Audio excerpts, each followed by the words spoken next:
Assalamualaikum Prof, apa kabar? Waalaikumsalam warahmatullahi wabarakatuh. Suara saya jelas, Dokter Evri? Cukup jelas. Baik, tapi mohon masukan juga dari rekan-rekan IT, apakah narasumber kita suaranya cukup baik? Sudah oke? Baik, terima kasih. eh, Prof Dia atau Prof Teti nih saya panggilnya ya. Jangan-jangan kalau di RSCM terkenalnya Prof Teti mungkin ya.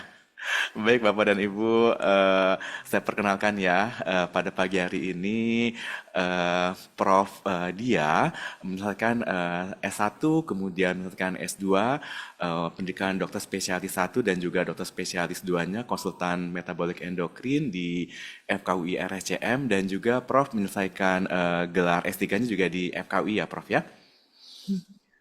Baik Prof, dengan kesibukan Prof tentunya sebagai pelaku tridharma perguruan tinggi ya Prof ya, mendidik mahasiswa, kemudian juga pengabdian kepada masyarakat dan juga meneliti. Alhamdulillah Prof pada pagi ini berkesempatan untuk membagi ilmunya ya Prof ya. Baik, satu pantun buat Prof pagi ini ya Prof. Hari Rabu tak lagi kelabu. Nah, kalau Kelabu dihapus dengan hujan. Kita sambut Prof Dia yang akan membagi ilmu, ilmu bermanfaat yang akan kita semua amalkan. Baik, Prof. Untuk acara edukasi kita hari ini tentunya biasanya dilakukan dengan dua sesi ya, Prof. Yaitu sesi pemaparan mengenai dislipidemia pada pagi hari ini dan dilanjutkan dengan sesi tanya jawab. Untuk tanya jawab juga nanti kita mungkin selang-seling ya Prof, ada yang mungkin raise hand untuk bertanya langsung maupun juga nanti kita menjawab mudah-mudahan waktunya cukup untuk Bapak dan Ibu yang bertanya melalui kolom chat begitu ya Prof ya. Baik Bapak dan Ibu apabila sudah ada yang mengganjal nih pertanyaannya walaupun pemaparan belum dimulai, silakan untuk yang ingin bertanya langsung bisa diketik di kolom chat. Nah, sekarang selanjutnya kira-kira berapa menit Prof untuk pemaparan eh, materi. ininya materinya? Eh, Insya Allah 30 menit ya. Baik, 30 menit. Silakan Prof. Baik, Bismillahirrahmanirrahim. Yang saya hormati Ketua YKKBI, Ibu Mubarokah, kemudian Sekretaris YKKBI, Ibu Damayanti Johan, Bendahara YKKBI, Bapak Rudi Hairudin, juga kepada Dewan Gubernur Bank Indonesia Purna Tugas dan Ketua dan PIC Pengurus Perkumpulan Pensiunan Bank Indonesia atau PPBI dan seluruh pensiunan Bank Indonesia yang hadir pada pagi ini, juga serta panitia acara edukasi kesehatan. Terima kasih telah mengundang saya, yaitu Divisi Kesejahteraan YKKBI, Ibu Rita Morena beserta tim. Assalamualaikum warahmatullahi wabarakatuh. Salam sejahtera buat kita semua. Selamat pagi, Bapak Ibu yang saya hormati, juga kepada teman sejawat. Alhamdulillah kita bisa bertemu, berkumpul pada pagi hari ini meskipun lewat Zoom online untuk membahas salah satu topik yang sebenarnya sudah penting dari zaman dahulu, namun semakin ke sini karena komorbiditas dan risiko mortalitasnya semakin meningkat, tidak ada salahnya kita pada hari ini mengulang, kemudian berdiskusi mengenai topik satu ini. Saya mendapatkan tugas nih dari tim dari YKKBI untuk menyampaikan topik mengenai dislipidemia. Saya lihat tadi dari polling sudah cukup banyak ya, sebagian besar Bapak Ibu sekalian sepertinya sudah memahami apa itu dislipidemia dan sudah mulai rutin memeriksakan diri ya, bahkan menganggap beberapa mitos-mitos yang tidak benar ternyata sebagian besar sudah menganggap bahwa sebaiknya minum obat itu harus teratur dan sebagainya. Jadi saya rasa mungkin saya lebih banyak untuk berdiskusi saja ya Bapak Ibu karena saya yakin Bapak Ibu semua sudah banyak yang memahami. Baik, nanti materi saya eh, sudah ada di panitia, akan di-share ke Bapak Ibu. Nanti akan saya sampaikan. Izin saya share screen terlebih dahulu.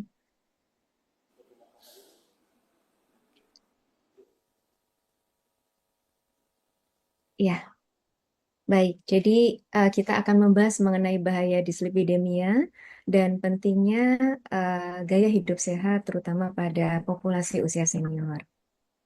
Nah, mungkin sebelum kita masuk ke materi, saya ingin memberikan dua ilustrasi kasus ya. Mungkin dari sini Bapak Ibu bisa terbayang bagaimana sih dislipidemia itu ditemukan. Ilustrasi kasus pertama, laki-laki 62 tahun datang untuk mengkonsultasikan hasil medical check-up-nya. Pasien mengaku tidak ada keluhan. Di keluarga, saudara kandung pasien memang ada yang menderita diabetes dan hipertensi. Pasien jarang berolahraga dan suka makan makanan gorengan. Pasien memiliki tinggi badan 160 cm dengan berat badan 90 kg, lingkar perutnya 105 cm. Tekanan darah 140/90, dan di antara hasil medical check-up-nya yang kemudian dibahas pada saat itu adalah hasil kolesterol totalnya 265 mg per dl, kemudian kolesterol LDL-nya 180 mg per dl, kolesterol HDL-nya 35 mg per dl, dan trigliseridanya 250 mg per dl. Dan ada hasil glukosa darah sewaktu 220 mg per dl. Nah, Bapak Ibu, dari sini kita bisa lihat ya, meskipun dia tidak ada keluhan, ternyata kalau kelainan metabolisme ini diperiksa secara objektif dengan pemeriksaan laboratorium darah, ternyata ditemukan bahwa pasien ini ternyata menderita gangguan lipid. Nah, nanti kita akan bahas, ini kok ada 3 macam kolesterol dan trigliserid ini bedanya apa? Dan nanti kita akan bahas pada topik yang selanjutnya. Dan dari kasus ini kita juga bisa belajar. Seringkali gangguan kolesterol itu tidak sendirian ya Bapak Ibu. Dia punya teman-teman baik kalau kita mengenalnya seperti bestie ya. Di antaranya adalah hipertensi dan ada gangguan gula darah yang sering kita sebut dengan diabetes. Karenanya, kalau kita mengidentifikasi ada tidak salah satu kelainan metabolisme, apakah itu kolesterol, apakah itu gangguan gula darah, asam urat, tekanan darah, kita juga harus mengevaluasi teman-teman baiknya juga. Nah, kita masuk ke ilustrasi kasus kedua. Agak beda nih sama ilustrasi kasus yang pertama. Yang kedua ini adalah pasien perempuan 68 tahun datang untuk kontrol pasca dirawat karena stroke. Ya, pasien baru diketahui ada diabetes dan kolesterol saat serangan stroke tersebut. Coba. Jadi dia serangan stroke dulu, ada komplikasi dulu, baru diketahui kalau dia ternyata ada diabetes dan kolesterol yang tinggi. Meskipun sebelumnya dia juga sudah ada hipertensi dan sudah rutin minum captopril, yaitu obat hipertensi ya, 2 kali sehari. Pada saat pasien datang, diperiksa, memang pasien juga masuk dalam kriteria obesitas ya, dengan tinggi badan 150 dengan berat badan 70 kg, lingkar perutnya juga masuk di obesitas sentral. Karena kalau perempuan harusnya lingkar perutnya nggak nyampe di atas 80, ya, kalau laki-laki nggak nyampe di atas 90 harusnya. Dan tekanan darahnya masih tinggi Bapak Ibu. Jadi meskipun dia udah rutin minum captopril, ternyata tetap harus cek tekanan darah berkala untuk memastikan dengan obat itu target tekanan darahnya sudah tercapai belum. Meskipun tidak ada keluhan. Karena ternyata meskipun sudah rutin minum captopril, ternyata tekanan darahnya masih tinggi loh.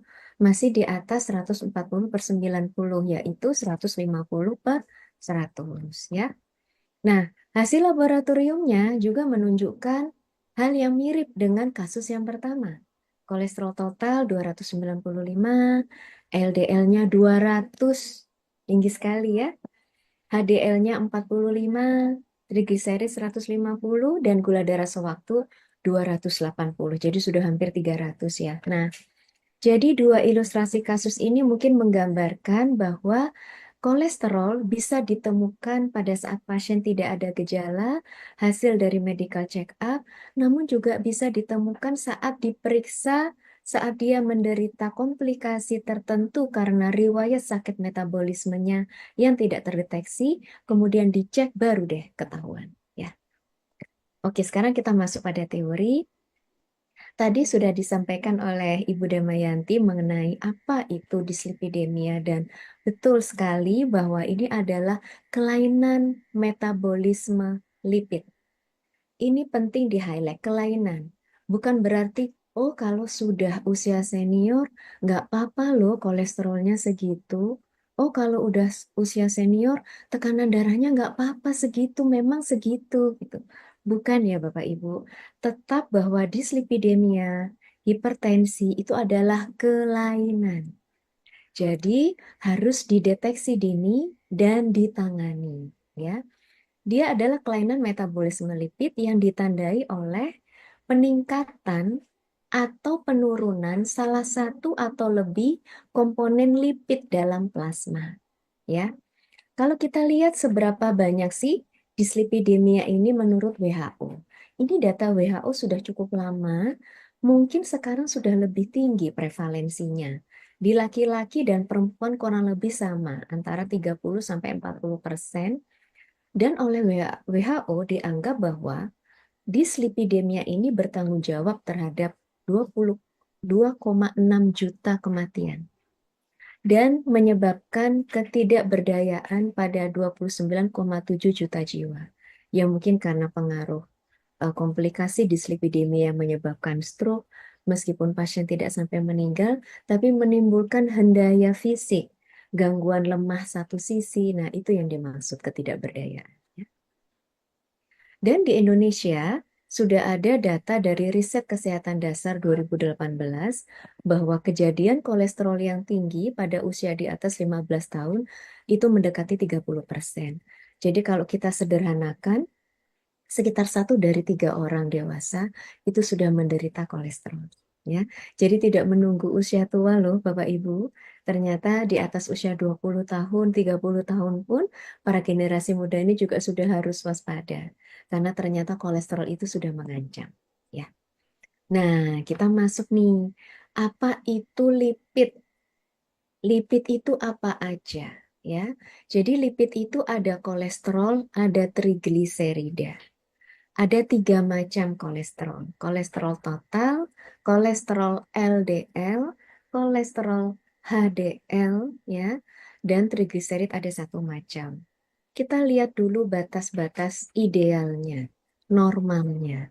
Total itu di bawah 200 miligram per desiliter. LDL, kolesterol LDL di bawah 100 optimal. Kalau kita bicara optimal, di bawah 100 miligram per dl. HDL dibedain nih Bapak Ibu antara laki-laki sama perempuan. Kalau laki-laki sebaiknya di atas 40 miligram per desiliter. Loh, kok beda ya sama yang LDL sama total? Semuanya kurang dari, ini kurang dari. Lah kok ini lebih dari dan lebih dari? Iya, karena HDL ini kolesterol baik. Nanti kita bahas ya di slide berikutnya. Beda kolesterol jahat dan kolesterol baik. Ya. Pada laki-laki sebaiknya di atas 40 dan pada perempuan sebaiknya di atas 50. Untuk trigliserid, kadar idealnya di bawah 150. Ya, ini angka-angka yang insya Allah tidak sulit untuk diingat-ingat oleh Bapak Ibu sekalian. Jadi kalau lihat hasil lab, sudah langsung tahu ya sebelum ketemu Bu Dokter dan Pak Dokternya masing-masing, oh saya ada masalah atau tidak. Nah, kita bahas yang kolesterol dulu, baru kita bahas trigliserida. Kolesterol itu adalah lemak yang dihasilkan oleh tubuh. Nah, statement ini penting bahwa kolesterol itu tidak hanya dari asupan makan loh.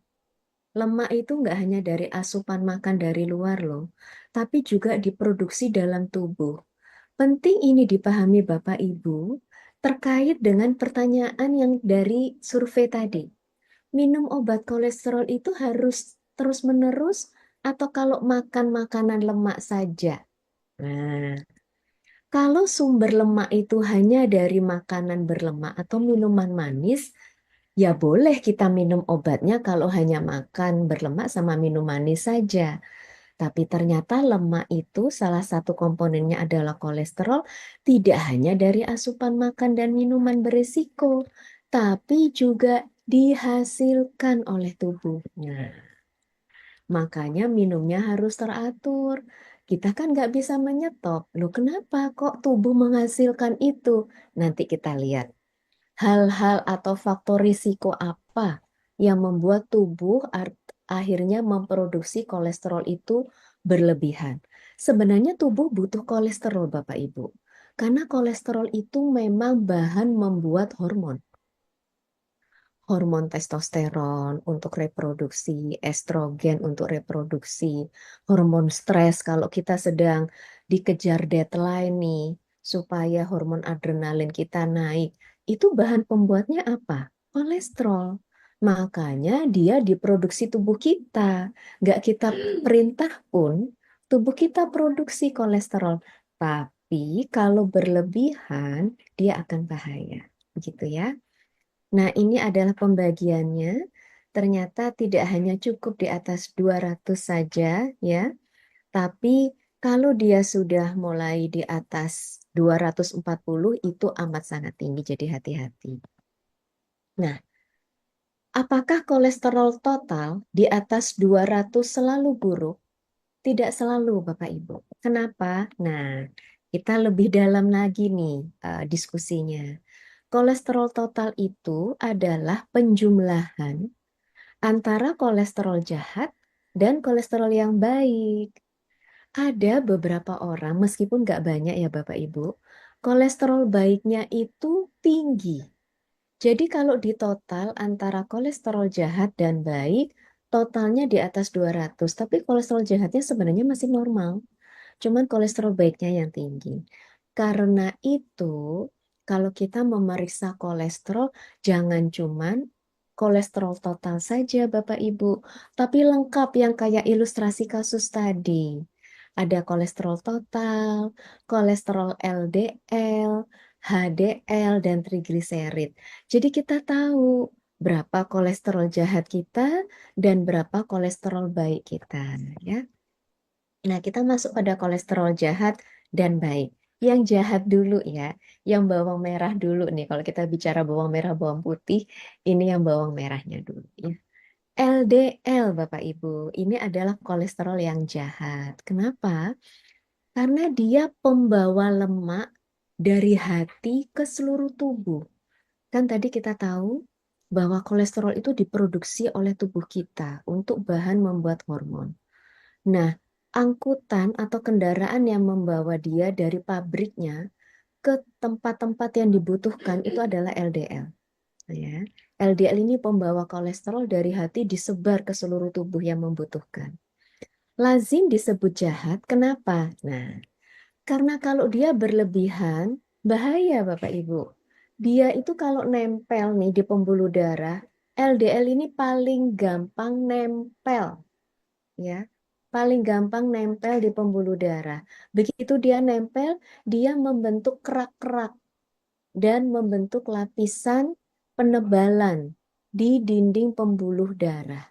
Apa akibatnya Bapak Ibu? Dia menyempitkan pembuluh darah sehingga ini yang kita sebut kalau istilah kedokteran, tapi saya paham, saya rasa awam juga sudah banyak yang tahu, aterosklerosis namanya. Nah, inilah yang menginisiasi penyakit jantung dan pembuluh darah. Sebaliknya, kolesterol HDL itu apa? Kolesterol yang baik. Jadi dia membawa sisa-sisa nih lemak yang tidak digunakan dari jaringan, sisa-sisanya diangkut semua ke hati. Dikembalikan ke hati untuk diolah kembali. Ya, atau dibuang. Kalau udah nggak diperlukan, dibuang. Tuh, baik banget kolesterol ini. Sehingga dikatakan dia itu proteksi terhadap kardiovaskular, terhadap penyakit jantung dan pembuluh darah. Makanya kalau pasien itu kolesterol HDL-nya tinggi, happy banget. Bagaimana cara menaikkan kolesterol HDL ini? Dengan olahraga, Bapak Ibu. Nah, jadi nanti kita akan bahas di manajemen ya. bagaimana pentingnya olahraga. Karena salah satunya, selain dia menekan kolesterol jahat, dia meningkatkan kolesterol baik. Nah, kita lihat sekarang. Yang tadi kita bahas, dia menempel di dinding pembuluh darah. Kalau Bapak Ibu lihat, ini adalah pembuluh darah yang normal.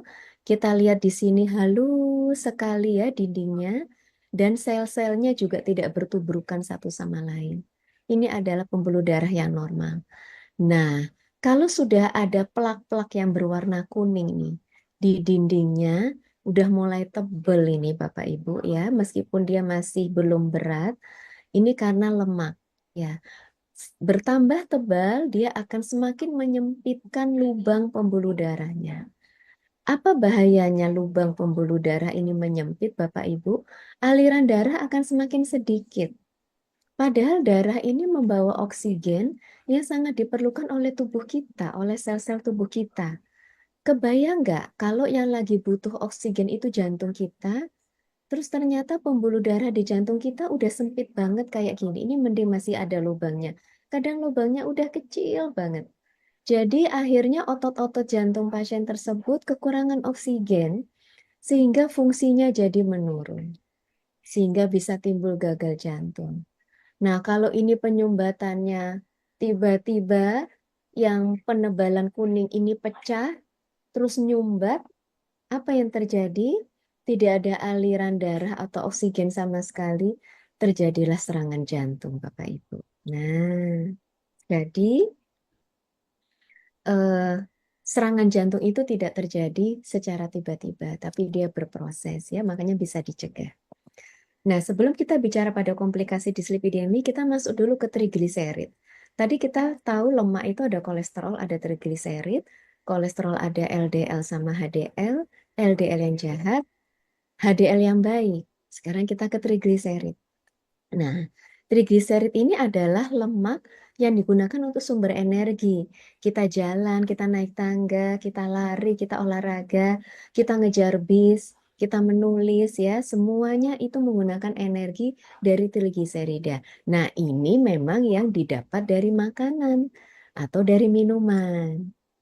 Nah, jadi kalau misalnya Bapak Ibu habis makan makanan gorengan terlalu banyak, makan makanan buah-buahan terlalu banyak, duren ya, makan duren satu dihabisin sendiri nggak dibagi-bagi. Nah, itu hati-hati tuh, nanti trigliseridnya jadi naik ya. Atau dari minuman-minuman yang manis. Nah, itu juga bisa menaikkan trigliserida. Meskipun Bapak Ibu, trigliserida ini tidak berkaitan erat dengan jantung. Meningkatkan risiko jantung juga, tapi nggak seberat LDL. Tapi dia dapat menimbulkan peradangan di kelenjar pankreas. Nah, jadi tetap dia harus dibatasi supaya kadarnya tidak berlebihan karena dia bisa menyebabkan peradangan di pankreas ya. Nah, kita masuk ke komplikasi dislipidemia. Kenapa sih ini harus dibahas terus, harus diingatkan terus ya? Karena dia menimbulkan komplikasi. Seperti ilustrasi kasus kita tadi, salah satunya adalah stroke. Pecahnya pembuluh darah di otak, penyempitan pembuluh darah di otak, stroke perdarahan atau stroke iskemik itu penyebabnya salah satunya adalah dislipidemia. Penyakit jantung, koroner, serangan jantung, perlemakan hati, batu empedu, ya, terus penyakit arteri perifer. Penyumbatannya di pembuluh darah kaki. Mohon maaf nanti ini juga bisa menyebabkan luka yang nggak sembuh-sembuh. Mohon maaf juga sampai kadang-kadang menyebabkan amputasi, Bapak Ibu ya. Jadi bahayanya sampai ke situ. Dan resiko komplikasi ini mudah meningkat seiring usia kita meningkat, Bapak Ibu. Karena semakin usia kita meningkat, penebalan pembuluh darah juga sudah semakin tebal. Ya. Nah, ini yang tadi saya bilang, bahwa kejadian penyumbatan itu nggak ujuk-ujuk. Nah, dia berproses, Bapak Ibu. Lihat ini. Dalam 10 tahun yang terjadi baru timbunan lemak tipis. Setelah 20 tahun mulai ada timbunan yang namanya timbunan sedang. Terus tambah lama, tambah besar, dan pembuluh darahnya, lubangnya yang awalnya besar seperti ini, lama-lama tinggal separuh kurang. Nah, ini kalau kita lihat penampangnya, yang awalnya lubangnya sekian untuk mengalirkan oksigen sebanyak-banyaknya, sudah berkurang-kurang dari 50%, kalau plaknya juga sudah cukup tebal. Ya, ini yang kita jaga, Bapak Ibu, supaya tidak terjadi. Nah, apakah cuma jantung? Tidak, Bapak Ibu. Ternyata dia juga mengganggu ginjal. Kenapa kok mengganggu ginjal? Iya, karena pada saat kolesterol itu sudah terlampau tinggi, maka dia juga akan membuat radang-radang di seluruh tubuh, mengganggu pembuluh darah, termasuk juga mengganggu pembuluh darah di ginjal. Gangguan di jantung juga nanti mengganggu ginjal juga. Ya, jadi inilah yang disebut dengan kardio itu jantung, renal itu ginjal, metabolik karena gangguan metabolik. Jadi gangguan metabolik bisa mengganggu jantung dan ginjal. Ya, Bapak Ibu. Nah, faktor risikonya apa aja? Yang pertama tentu lifestyle, Bapak Ibu. Makan minuman yang tidak sehat, ya. Kemudian kurang berolahraga, merokok, ya, mengkonsumsi alkohol, berat badan berlebih, ya. Ada penyakit teman-temannya, bestinya. Ada tekanan darah tinggi, ada diabetes, ya. Dan satu lagi ini makanya kenapa saya mungkin diminta menyampaikan pertambahan usia, ya. Pertambahan usia membuat tubuh kita semakin kurang dapat mengadaptasikan metabolisme sehingga sangat mudah mengalami gangguan metabolisme. Nah, ini adalah teman-teman baiknya. Jadi, tidak hanya pasien-pasien yang obesitas saja yang perlu kita screening. Pasien diabetes, ada gangguan ginjal, ada hipertensi, juga harus di-screening kolesterolnya. Ya, karena itu tadi, mereka sering terjadi bersamaan. Dan disarankan, kalau untuk usia, laki-laki di atas 40 dan perempuan di atas 50, ini minimal sudah wajib pernah periksa kolesterol. Minimal. Tapi kalau melihat dari hasil penelitian Riskesda saat ini, kalau usia di atas 30 pun, terutama bagi yang generasi muda yang gemuk-gemuk, yang lifestyle-nya nggak sehat, jenis kelamin laki-laki, punya orang tua diabetes dan kolesterol, sudah harus cek kolesterol. Ya, jadi jangan menunggu usia 40 tahun ini untuk laki-laki, generasi muda pun juga sudah harus ya. Nah ini ingat, tadi kita sudah membahas salah satu risiko yang sangat kita takuti bersama adalah penyakit jantung koroner. Dan ini kejadian tertingginya adalah di atas usia 60 tahun, terutama usia 65 sampai 74 tahun. Nah, apakah dislipidemia itu selalu bergejala? Makanya minum obatnya nunggu pusing dulu. Saya nunggu pusing, Dok, baru minum obat. Saya nunggu pegel-pegel nih di leher saya nih, Dok. Baru saya minum obat simvastatinnya. Loh ya jangan. Kenapa? Karena dislipidemia tidak bergejala, Bapak Ibu. Tadi ilustrasi kasus yang pertama, pasien medical check up, nggak ada keluhan. Kolesterolnya udah tinggi banget.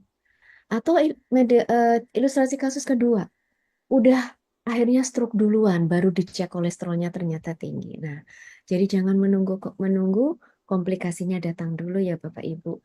Dia tidak bergejala, deteksilah secara dini dengan aktif. Bagaimana caranya? Harus mengenali faktor risiko diri sendiri. Bagaimana lifestyle saya? Riwayat keluarga saya ada nggak yang diabetes, jantung, kolesterol? Berapa usia saya? Ya. Nah, jadi secara aktif memeriksakan profil lemak darah.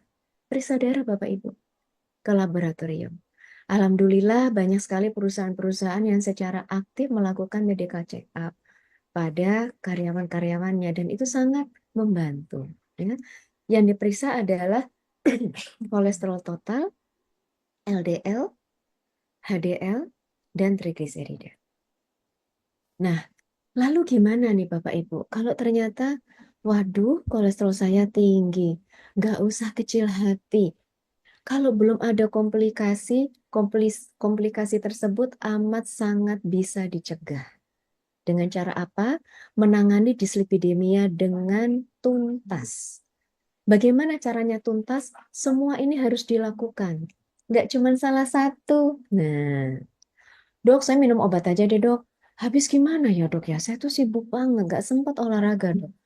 Terus saya tuh nggak kuat, dok. Kalau lihat durian, lihat donat, saya nggak kuat. Udah saya minum obat aja. Nggak bisa. Itu namanya tidak tuntas penanganan dislipideminya. Jadi penanganannya harus tuntas, Bapak Ibu.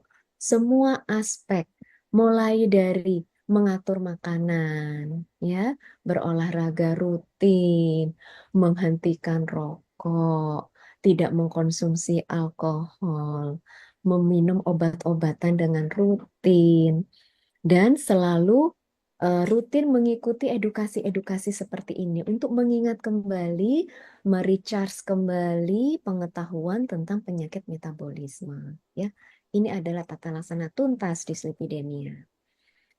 Lalu apa saja yang bisa dilakukan? Nah, ini Bapak Ibu, untuk olahraga atau aktivitas fisik. Dikatakan kegiatan aerobik yang melibatkan otot-otot besar yang dilakukan dengan ritmik dan teratur itu sangat membantu mengontrol kolesterol kita dan dilakukan minimal 30 menit 5 kali seminggu kurang lebih. Jadi hampir tiap hari juga ya Bapak Ibu ya. Seperti apa itu? Jalan agak cepat. Kalau takut jatuh jalan biasa enggak apa-apa. Atau sepeda statis atau senam ya. Senam yang dilakukan secara bersama-sama. Bagi Bapak Ibu yang punya hobi berenang itu bagus banget ya, dan dilakukan minimal 30 menit. Pengaturan makanan, ya. Hindari makanan-makanan yang mengandung asam lemak jenuh. Yang tadi di survei katanya tadi minyak yang berlebihan, ya. Sekarang alhamdulillah sudah ada fasilitas air fryer ya Bapak Ibu. Jadi kalau kita mau makan ayam goreng gak harus digoreng pakai minyak, bisa pakai air fryer. Itu sangat membantu mengurangi kadar lemak dalam makanan kita, ya. Dan perbanyak serat, sayuran dan buah-buahan. Hati-hati untuk buah-buahan ya Bapak Ibu, karena buah-buahan itu juga mengandung karbohidrat fruktosa. Jadi kalau kebanyakan juga bisa meningkatkan trigliserida dan menaikkan berat badan. Contoh, dok, saya udah nggak makan nasi, dok. Pokoknya saya nasi sudah nggak makan sama sekali. Tapi saya selalu makan sehari 3 kali, 3 mangkok besar buah-buahan. Lah, sama aja. 3 mangkok besar, 3 kali ya. Pagi 1 mangkok, siang 1 mangkok, sore 1 mangkok. Makanya kok trigliseridnya 300 kagak turun-turun ini Bapak. Ternyata sukanya makan buah-buahan dan terlalu banyak. Boleh makan buah-buahan, sangat disarankan. Meningkatkan asupan serat, memperlancar buang air besar, mengandung vitamin dan mikronutrien. Itu buah-buahan. Tapi nggak boleh berlebihan, Bapak Ibu. Mungkin 2 sampai 3 kali sehari porsi sedang aja, ya. 1 mangkok kecil, gitu, atau 1 buah. Kalau sayur-sayuran, hampir relatif lebih longgar, boleh lebih banyak dikonsumsi dibandingkan dengan buah-buahan. Ya, Bapak Ibu. Dan itu sebaiknya lebih dari tuh sayur dan buah. Misalnya buah 2 porsi, sayur 3 porsi dalam 1 hari, Bapak Ibu. Ya, dan batasi asam lemak jenuh. Stop merokok. Ternyata rokok itu berinteraksi loh sama LDL. Bapak Ibu ya, jadi harus dihentikan. Tadi kan kita semua sudah belajar bahwa LDL itu kolesterol jahat. Dan ternyata rokok itu berinteraksi sama si kolesterol jahat tersebut ya. Dan jangan lupa untuk rutin kontrol memeriksakan kondisi tubuh pada dokter. Nah, ini untuk makan makanan, apukat ini sumber lemak yang baik ya. Dan almond itu juga sumber lemak yang baik. Untuk telur tentu boleh. Tapi kuning telurnya hati-hati jangan kalau misalnya sehari makan telurnya itu 3, yang kuning telurnya 1 aja ya Bapak Ibu, yang 2 putih telurnya aja gitu ya. Kemudian untuk konsumsi protein hewani bisa dari ikan, dada ayam tanpa kulit. Waduh dok, yang enak kulitnya. Iya, kulitnya itu nggak sehat. Jadi kalau yang dimakan daging ayam tanpa kulit ya. Sama ada daging merah. Nah, kalau daging merah ini bagus juga. Dia sumber lemak yang baik juga, tapi nggak boleh berlebihan karena kadar lemak dalam daging merah lebih banyak dibandingkan daging ayam dan ikan. Ya, jadi tetap untuk konsumsi daging merah dibatasi, Bapak Ibu, ya. Terutama ini minyak, ya. Kalau goreng, ya, Dok, masak pakai air fryer terus, Dok. Saya pengen sekali-kali makan tempe goreng. Oke, boleh. Tapi minyaknya jangan banyak-banyak ya, Bapak Ibu. Terus habis digoreng, habis diangkat, diserap dulu minyaknya pakai tisu khusus yang bisa nyerap minyak untuk membatasi jumlah minyaknya ya. Nah, sebenarnya dari Kemkes itu sudah mengeluarkan brosur-brosur yang dapat dengan mudah diikuti dari internet apa saja bahan-bahan makanan yang cukup sehat ya. Dan di sini juga ada edukasi-edukasi yang baik ya Bapak Ibu, seperti membiasakan membaca label pada kemasan makanan dengan teliti. Kita makan makanan ini no kolesterol misalnya. Tapi karbohidratnya, gulanya tinggi. Nah, itu juga hati-hati ya. Jadi biasakanlah membaca label kemasan dengan bijaksana ya. Hindari makanan atau minuman dengan pemanis buatan yang berlebihan. Berlebihan ya Bapak Ibu, kalau sekali-sekali enggak apa-apa. Hindari yang mengandung natrium tinggi atau makanan yang diawetkan ya, seperti kornet ya, atau daging asap ya, atau telur asin, waduh, ikan asin gitu ya, itu natriumnya cukup tinggi. Nah, ini ada makanan-makanan yang cukup sehat, ikan. Ikan itu adalah protein hewani dengan lemak yang paling sedikit dan dia sangat sehat. Tapi hati-hati mengolahnya. Kalau dia digoreng, dimasak pakai santan, ya jadi nambah kalorinya Bapak Ibu ya.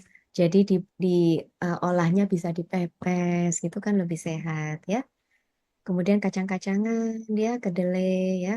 Produk olahan dari kedelai seperti tempe tahu itu juga sehat. Biji-bijian dan buah-buahan ya. Dan jangan lupa minum obat rutin, kontrol rutin.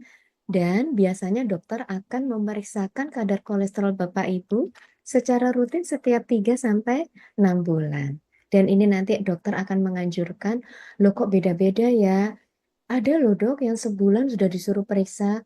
Ya, biasanya pada pasien-pasien yang pasca serangan stroke, jantung dengan kolesterol yang sangat tinggi sekali, biasanya dokter 1 bulan mau dicek lagi, ngelihat tren penurunannya.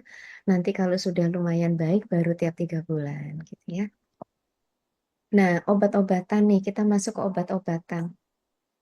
Setelah kita membahas gaya hidup, kita masuk ke obat-obatan, Bapak Ibu.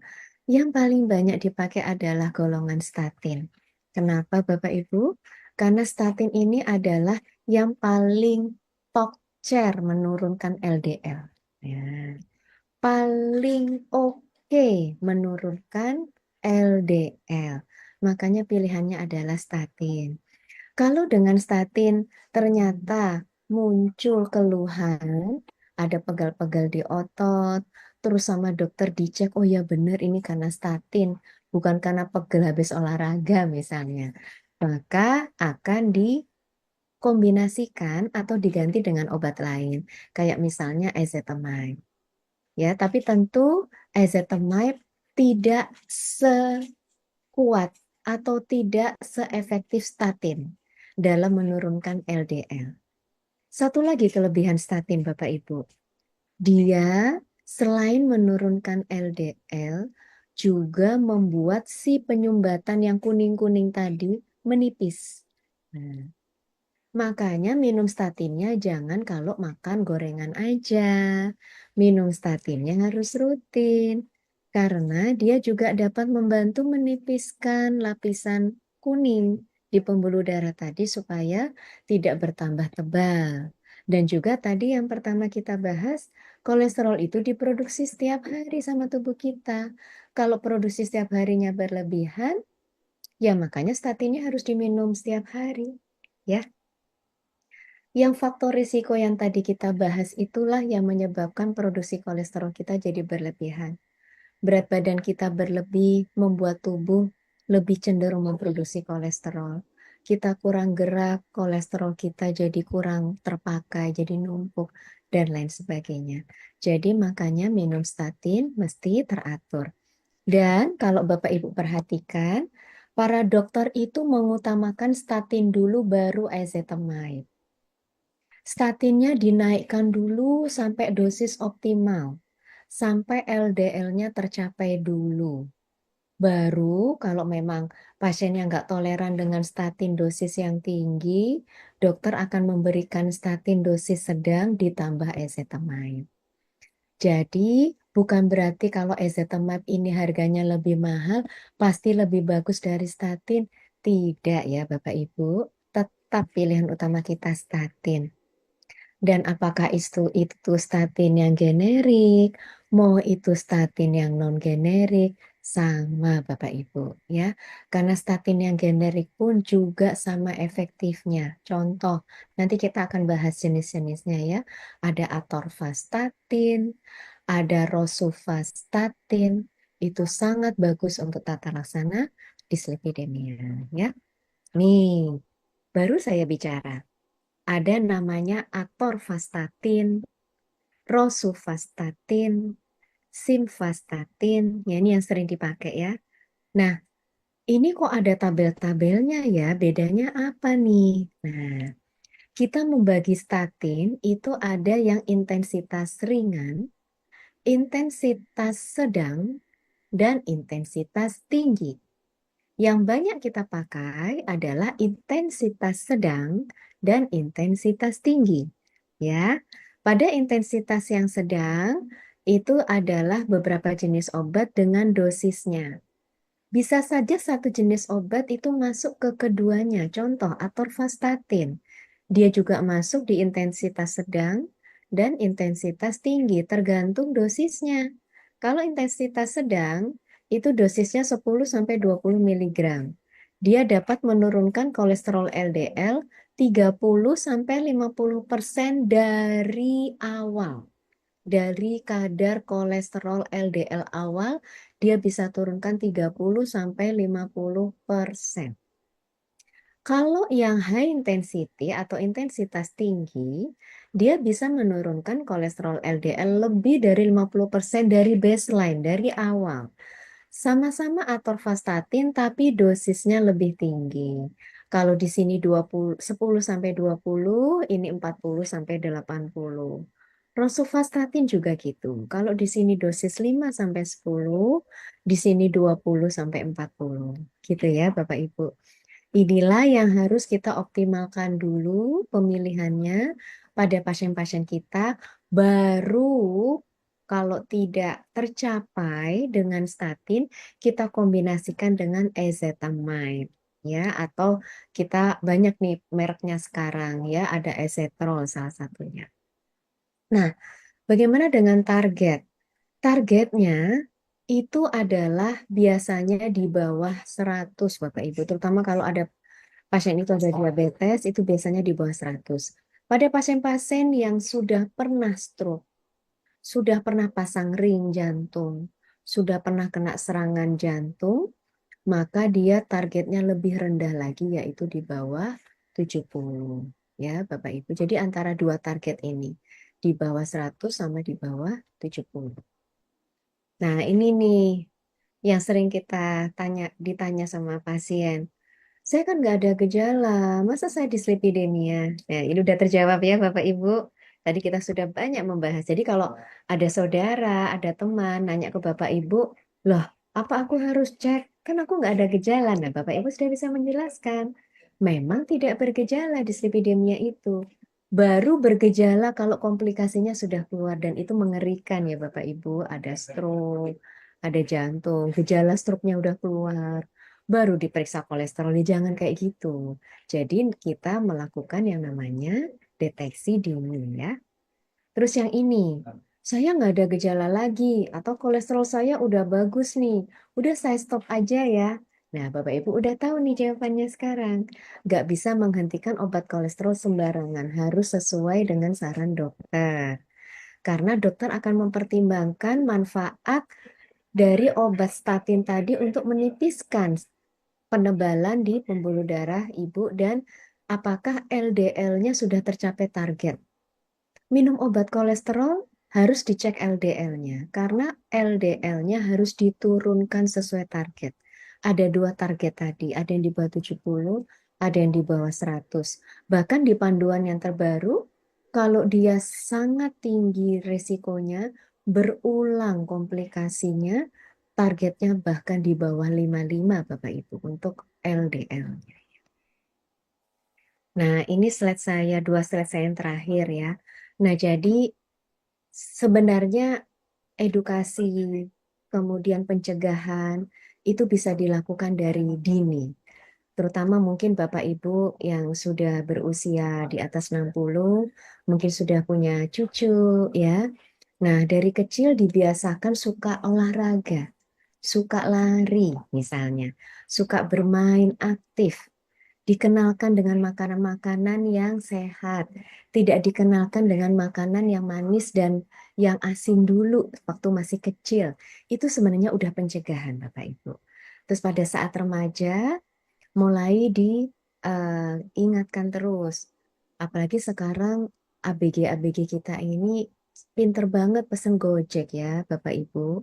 Itu makanan nun jauh di sana tetap aja bisa dikonsumsi karena Gojek ya. Nah, jadi ini perlu pemahaman. Kalau masih muda, nggak ada gejala, dengan makan makanan seperti itu rasanya enak-enak saja. Tapi 10-20 tahun lagi, nah, pada saat lagi produktif-produktifnya bekerja jadi eksekutif muda, sudah berkarir, rumah tangganya sudah mulai punya anak. Waduh, nauzubillah min zalik, baru keluar itu keluhannya. Jangan sampai seperti itu. Nah, itu yang kita tekankan pada generasi-generasi muda kita, bahwa melakukan sesuatu yang baik saat ini untuk investasi di kemudian hari. Jadi investasi tidak hanya dalam bentuk materi, tapi juga kesehatan. Karena kalau kita sehat, kita tidak perlu berobat dengan obat-obatan yang lebih banyak, ya obat-obatan kita lebih sedikit mungkin, atau bahkan kita bisa menunda obat-obatan tersebut, bisa menghemat biaya. Kita juga dijauhkan dari ketidakberdayaan karena komplikasi dan lain sebagainya, gitu ya Bapak Ibu. Jadi sebenarnya dia sudah harus dimulai dari sedini mungkin ya. Nah, ini simpulannya. Jadi dislipidemia itu adalah kelainan metabolisme lemak. Kelainan ya Bapak Ibu. Jadi bukan lumrah ini orang tua, bukan ya. Itu adalah kelainan. Dan kejadiannya meningkat seiring usia. Jadi kita harus hati-hati terutama yang usianya kalau untuk laki-laki sudah di atas 40, perempuan sudah di atas 50. Dia tidak bergejala sehingga perlu dideteksi secara dini dengan diperiksa secara objektif lewat darah. Berapa ini kolesterolnya? Dan yang diperiksa tidak hanya kolesterol total, tapi lengkap ditambah dengan trigliserida, ya. Karena keduanya harus kita lihat mana berapa banyak yang jahat dan berapa banyak yang baik, ya. Dan untuk trigliserida ini adalah lemak yang didapatkan dari asupan makanan dan minuman. Dan untuk tata laksana dislipidemia ini adalah meliputi perubahan gaya hidup, ya.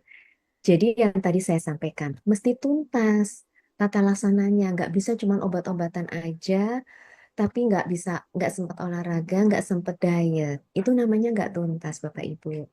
Dan kalau nggak tuntas, targetnya juga tidak tercapai dengan optimal, ya. Dan untuk dislipi obat utamanya adalah statin. Ini perlu rutin sesuai dengan anjuran dokter untuk mencapai target dan mencegah serangan yang berikutnya. Dan untuk monitor dislipidemia perlu dengan pemeriksaan darah, bukan dirasa-rasa saja. Sudah enakan nih, kemarin habis minum atorvastatin, habis minum simvastatin, pegelnya udah hilang. Bukan seperti itu. Jadi tetap harus diperiksa lewat pemeriksaan darah setiap 3 sampai 6 bulan. Demikian Bapak Ibu yang bisa saya sampaikan. Mohon maaf apabila ada tutur kata yang kurang berkenan dan mungkin ada materi yang mungkin masih belum begitu dipahami. Monggo nanti ini saya serahkan kepada moderator untuk selanjutnya di sesi diskusi. Terima kasih. Terima kasih Prof. Dia atas paparan yang begitu jelas dan juga lengkap. Dan ada beberapa yang boleh dibilang kata-kata kunci itu seperti tadi Prof ada tuntas ya Prof ya. Terima kasih. Jangan setengah hati Bapak dan Ibu, yuk silakan berobat ke dokter keluarga atau di dokter di tempat biasa Bapak Ibu berobat ya. Tuntas. Kemudian tadi juga terkait dengan dislipidemia adalah suatu kelainan dan memang terkait dengan usia. Rasanya memang terkait usia ini ada yang mengatakan bahwa Prof minum air aja jadi lemak ya Prof ya. Rasanya kok Siapa ya itu? ya siapa ya? Kok rasanya apa susah banget menurunkan berat badan ketika di umur 40 dengan di usia 60 begitu ya Prof ya. Kemudian juga tadi terkait obat, monggo Bapak dan Ibu silakan sekali lagi berobat ke dokter di tempat biasa Bapak Ibu berobat. Baik, Bapak dan Ibu, saya selaku moderator kembali mengingatkan untuk yang bertanya langsung, silakan untuk raise hand, jangan ragu-ragu, mumpung kita pagi ini dapat bertemu dengan Prof. Beliau staf di FKUI RSCM ya Prof ya. Prakteknya di Rumah Sakit UI atau di Rumah Sakit RSCM ya Prof ya? Di RSCM Dok dan di Abdiwaluyo, Rumah Sakit Ya, Abdiwaluyo. salah satu private hospital di Iya, Jakarta. Jadi hanya dua tempat praktek ya Prof ya. Minimalis kayaknya. terima kasih. Masih ada sisa satu tempat praktek kayaknya buat Masih Prof. ada satu sisa. Baik, Bapak dan Ibu yang telah bertanya lewat kolom chat juga tadi ada beberapa ya saya lihat. Kepada rekan-rekan panitia mohon bantuannya tadi sepertinya ada yang resen tapi saya lupa apa beliau sudah menurunkan sudah. Baik, Prof, kita sebelum ke kolom chat kita kepada yang bertanya langsung dulu ya Prof Ya, ya. silakan Dok. Baik, kami berikan kesempatan kepada Bapak Syahrani, beliau dari Banjarmasin. Baik, kepada Bapak Syahrani silakan Pak, singkat, padat, dan jelas. Monggo. Iya, terima kasih Pak Dokter Jeffrey. Assalamualaikum warahmatullahi wabarakatuh. Saya Waalaikumsalam. tertarik tadi Pak mengenai Bu, Ibu ya Bu, bukan Bapak nih Ibu, mengenai disiplin itu Bu. Disiplin itu kelainan metabolisme ya Bu ya. Jadi metabolisme itu kan terjadi dari empedu ya Bu ya. Asam lambung gitu Pak ya. Jadi ini apakah juga penyakit mah, GERD, dan lain-lain, Bu. Yang kedua, kolesterol LDL dan HDL, kalau komplikasi, apakah juga mengakibatkan metabolisme ini, Bu? Jadi misalnya kita mencoba ya, Bu, ya, kan saya kan agama sedikit. Saya coba obat herbal, kunyit, dan madu, Bu. Nah, itu apakah itu bisa menurunkan asam lambung akibat dislipidemia, ya. Dan yang kedua, saya juga belum pernah statin obatnya nih Bu. Jadi apakah kita misalnya rutin memakan kunyit dan madu ini setiap hari bisa menyembuhkan asam lambung ini Bu? Yang satu pertanyaan Bu ya. Yang kedua, Ada lagi Pak? Tadi sudah dua ya pertanyaannya. ya ya ya ya, mungkin dua aja Bu. Pak, Mungkin terima kasih. Nanti terlalu banyak ini. Gitu. baik Prof tadi mungkin terkait dislipidemia dan GERD. Mungkin maksudnya terkait tadi trigliserida dan pankreas mungkin maksud Ya, Bapak. iya, Bu. Hmm, Kemudian yang kedua mengenai herbal. Memang Indonesia ini kan kaya ya Prof ya dengan mm-mm, tanaman-tanaman. Indonesia negara mm-mm. yang subur dan bisa jadi memang dapat dimanfaatkan. Baik, kami persilakan silakan Prof. Iya, terima kasih Pak untuk pertanyaannya. Jadi metabolisme itu adalah proses yang memang sudah rutin terjadi dalam tubuh kita dan kita biasanya mengkaitkan metabolisme itu dengan metabolisme energi. Bagaimana tubuh kita mengolah sumber makanan untuk dijadikan sumber energi atau disimpan sebagai cadangan seperti itu. Dan metabolisme itu tidak selalu terkait dengan asam lambung, ya. Dan pankreas sendiri dengan lambung adalah dua organ yang berbeda. Dia posisinya berdekatan, tapi dia bukan bagian dari lambung, Pak. Nah, untuk Bapak tadi sampaikan apakah asam lambung ini akibat dislipidemia, ini juga tidak, Pak. Jadi, asam lambung dengan pankreas itu dua hal yang berbeda. Gangguan pankreas yang disebabkan oleh trigliserid tinggi itu biasanya amat sangat jarang. Dan terjadi pada trigliserid yang di atas 500, Pak. Tinggi sekali. Dan itu yang terjadi adalah radang pankreas. Gejalanya nyeri perut ya, disertai dengan demam dan muntah-muntah. Mungkin orang bilangnya asam lambung, tapi Ya, sebenarnya biasa. itu ya gitu ya Pak. Tapi Ya, ya. sebenarnya nyeri perut dengan muntah tidak selalu radang pankreas. Seringkali karena lambungnya yang sensitif tapi pankreasnya baik-baik saja. Ya, ya, ya. Nah, jadi peningkatan trigliserid tidak selalu berkaitan dengan gejala asam lambung. Kemudian herbal, Pak. Herbal itu memang salah satu kekayaan kita. Namun perlu diingat bahwa untuk penelitian herbal, kita harus cukup jeli untuk penelitian-penelitian herbal ini.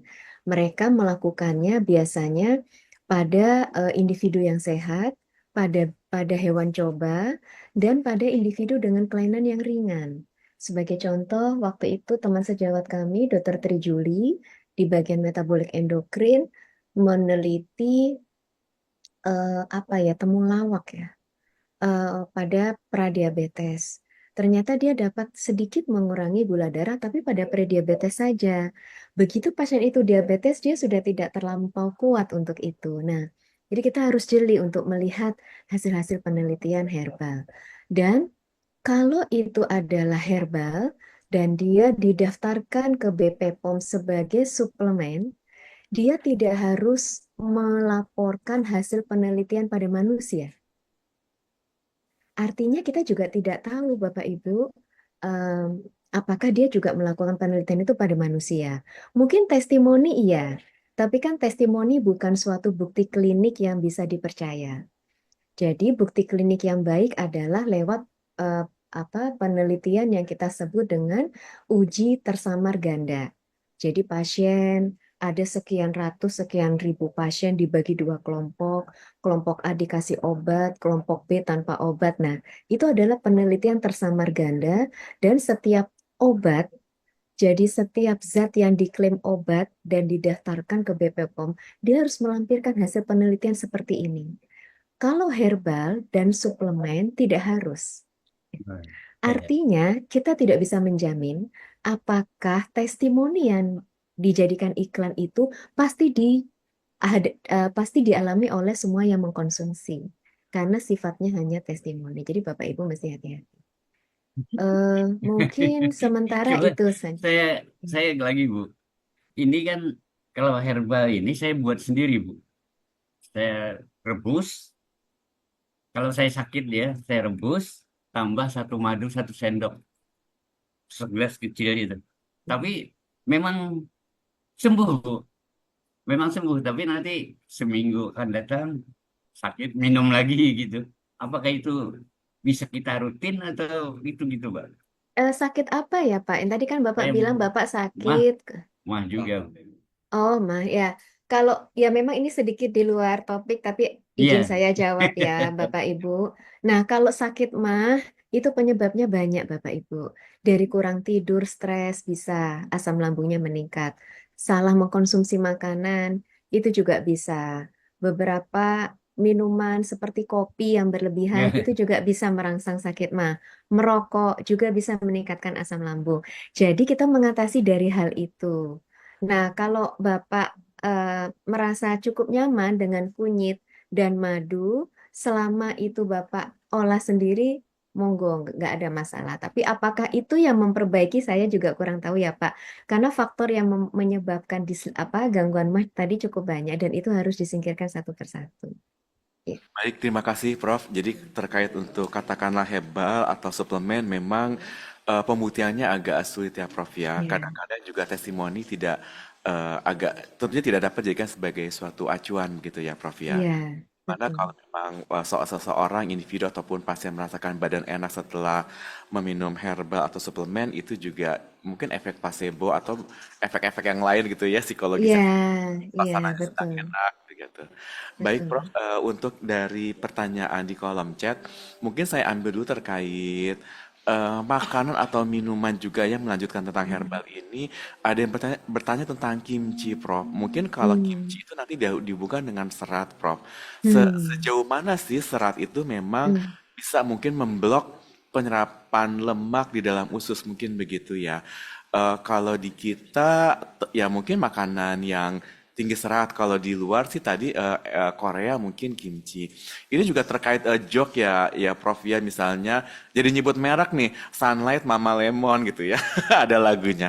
Itu apa makanlah makan jeruk yang asam-asam supaya memblok lemak di dalam usus ketika habis makan. Seperti apa sih Prof sebenarnya? Memang apakah memang dianjurkan atau bagaimana untuk yang serat ini?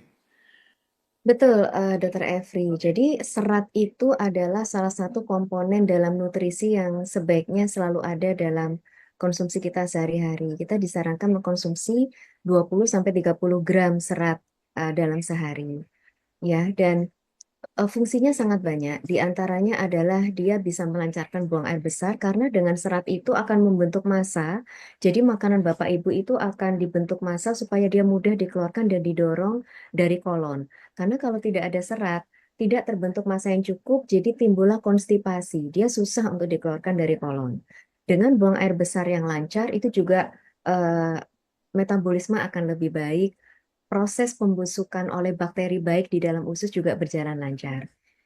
Nah, serat selain juga melancarkan buang air besar, betul tadi kata Dokter Evri. Jadi kalau kita makan nih, misal kita makan makanan tertentu, agak kemanisan atau agak bergoreng, tapi kita campur dengan serat. Nah, pada saat dia tercampur di dalam lambung dan masuk ke dalam usus 12 jari, mulai mengalami penyerapan. Nah, makanan kita kan mulai diserap di usus 12 jari ya. Nah, itu karena dia terblend dengan serat, maka penyerapannya menjadi bertahap. Beda dengan kalau kita makan makanan manis dan berminyak tanpa ada serat sama sekali, penyerapannya lebih cepat. Dengan diserap lebih lambat, maka kenaikan trigliserid, kolesterol, gula darah di dalam darah juga terjadinya landai. Terjadinya landai dan pelan-pelan gitu. Nah, jadi serat sangat penting kaitannya. Yang ketiga, meningkatkan rasa kenyang, Dok. Jadi pasien yang makanan seratnya kurang atau minum air putihnya kurang akan cenderung mudah untuk mengudap, ngemil, dan makannya juga cenderung lebih banyak karena rasa kenyangnya juga kurang terstimulasi oleh serat tersebut. Jadi eh, sangat disarankan untuk mengkonsumsi serat. Bahkan tadi dari slide saya itu 5 porsi sehari, mungkin 2 dari buah-buahan, 3 dari sayur-sayuran seperti itu. Baik, terima kasih Prof. Jadi serat memang tentunya Bapak Ibu betul-betul harus ada dalam menu makanan Bapak Ibu sehari-hari. Dan kalau terkait kimchi mungkin juga terkait makanan yang diolah dengan fermentasi begitu ya Prof. Sedangkan kekayaan Indonesia juga kan ada tempe dan tahu ya. Cuma mungkin tempe dan tahu kita yang cara mengolahnya itu yang digoreng ya Prof ya. Iya, ya. Mungkin kalau mau beraroma setelah dibacem cukup nggak usah digoreng lagi. Nah, itu boleh. Atau dipepes ya, Dok. Ya, betul. Ada usaha Hmm. sedikit ya Bapak dan Ibu dan memang dalam tanda kutip kenikmatan agak berkurang tapi jangan khawatir. Tetap dibacem juga enak kan, Prof? Baik, kita lanjut nanti ada Pak Zainal dan juga Bapak Revial ya. Kami berikan kesempatan dahulu kepada Pak Zainal. Pak Zainal sudah siap, Pak? Dari Mataram ini, Prof. Baik, Oh, silakan Pak Zainal, singkat dan padat. Pasti itu berarti dan besar kerja. Berarti itu pertanyaan saya dok. Pertama tadi ketika dokter menjelaskan mengenai total eh, kolesterol ya, rumusnya itu adalah LDL plus HDL. Baik, tentang rumus ya, Pak Zainal. Suaranya agak kurang jelas soalnya saya bantu ya. Kemudian apalagi Pak yang nomor dua? kedua, apabila kita sudah mencapai target meminum statin apa namanya tadi itu, Mm-mm. terus diminum terus, ya dok ya. Yang ketiga, apakah bahan pemicu trigliserida itu terdiri dari terigu dan mentega? Itu aja dok. Terima kasih. Assalamualaikum warahmatullahi wabarakatuh. Oh, Waalaikumsalam. Mohon maaf ada yang kurang jelas tapi tidak apa-apa. Mungkin terkait rumusnya ya dok ya, untuk aplikasi klinisnya seperti apa sih untuk panduan pasien-pasien atau peserta kami hari ini, Prof mungkin terkait Oh, yang tadi tayangan. baik.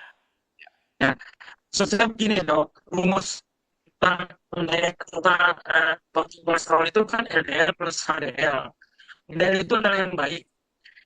Umpamanya HDL-nya 45, terus LDL-nya 200, maka hasilnya itu menjadi 200 kurang 45 begitu selesai dok. Terima kasih. Ya, baik. Izin saya jawabnya, Dr. Efri. Jadi, Ya, Pak, kalau kita lihat dari rumus, kolesterol total itu adalah kolesterol LDL ditambah eh, HDL ditambah trigliserid dibagi 5. Jadi trigliseridnya dibagi 5, ditambah HDL, ditambah LDL, itu total, Pak. Nah, jadi ada komponen trigliserid di situ. Dan kita tahu trigliserid juga termasuk yang jahat ya, meskipun resiko ke arah jantungnya tidak setinggi dari LDL. Itu cara menghitungnya. Kemudian tadi pertanyaan kedua, kalau kolesterolnya sudah baik, misalnya LDL-nya sudah tercapai target di bawah 70, apakah obat terus diminum? Iya, Pak.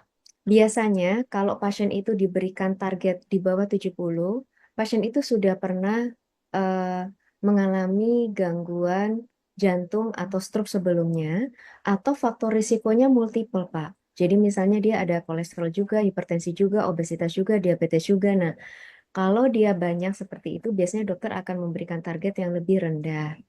Dan kalau ternyata sudah tercapai target, kalau dihentikan dia naik lagi, Pak. Karena memang si obat ini mekanisme kerjanya menghambat produksi kolesterol. Jadi begitu dia dilepas, ya ya tubuh produksi lagi dan berlebihan lagi karena memang faktor risikonya masih ada. Nah, jadi eh, sebaiknya tetap dikonsumsi, namun tetap harus dikonsultasikan dengan dokter mengenai targetnya. Ya, apalagi yang belum tahu targetnya. Saya sudah minum, tapi belum pernah dicek targetnya. Nah, itu juga sebaiknya targetnya dicek, karena tujuan kita minum obat kolesterol adalah mencapai target. Tadi saya lihat sekilas di chat ada yang mengatakan, oh ya sudah kalau usia kita sudah di atas 60 langsung aja minum obat kolesterol. Bukan seperti itu juga, tetap harus diperiksa Bapak Ibu. Karena kita dalam memberikan obat harus rasional. Dan rasionalnya adalah kita menemukan bukti bahwa memang ada fraksi kolesterol yang meningkat yang mana. Dan setelah diobati kita juga ada bukti dia menurun. Nah, jadi untuk terapi dislipidemia sebaiknya tetap diawali dulu dengan pemeriksaan darah. Seperti itu, dokter. baik, terima kasih Prof Dia atas jawabannya. Mudah-mudahan menjawab ya Pak Zainal, karena kita akan lanjut untuk pertanyaan berikutnya. Dari kolom chat ya Prof, coba saya sarikan mungkin sekarang terkait penggunaan obat Prof. Ada Mm, yang bertanya mengenai apakah memang harus diminum malam hari, karena mm, apabila tidak diminum malam, efektivitasnya berkurang, kurang lebih seperti mm, itu.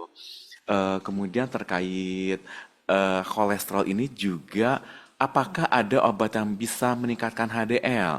mm, mm. Apakah obat ataukah makanan? Tadi ada yang bertanya, apakah dengan mengkonsumsi misalnya alpukat bisa meningkatkan kolesterol HDL? Mungkin dua itu dulu, Prof. Barangkali bisa silakan jawabannya, Prof. Mm. Baik, terima kasih Dokter Evri dan terima kasih Bapak Ibu untuk pertanyaannya. Jadi memang konsumsi obat kolesterol itu kan kenapa dokter menganjurkan di malam hari? Karena seiring dengan ritme produksi metabolisme lipid, di mana produksi kolesterol itu memang terutama terjadi di malam hari. Nah, Obat mana yang harus diminum di malam hari dan obat mana yang mungkin boleh dikonsumsinya tidak harus di malam hari. Itu sangat dipengaruhi oleh masa kerja dari obat kolesterol tersebut. Kita tahu kayak statin itu ada simvastatin, ada atorvastatin, rosuvastatin ya. Kalau simvastatin karena memang dia masa paruhnya pendek, sebaiknya dia di malam hari, Bapak Ibu. Tapi kalau atorvastatin karena dia masa paruhnya lebih panjang, juga rosuva, maka dia tidak harus malam hari, sore atau siang itu juga masih oke.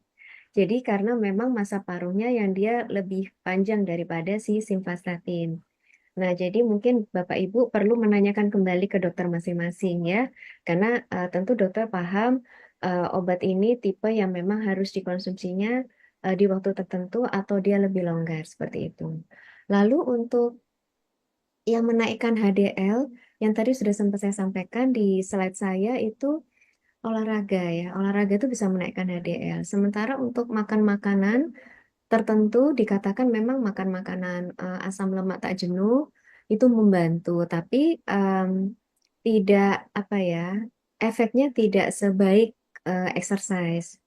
Dan satu lagi memang untuk HDL ini salah satunya juga dipengaruhi oleh faktor genetik ya.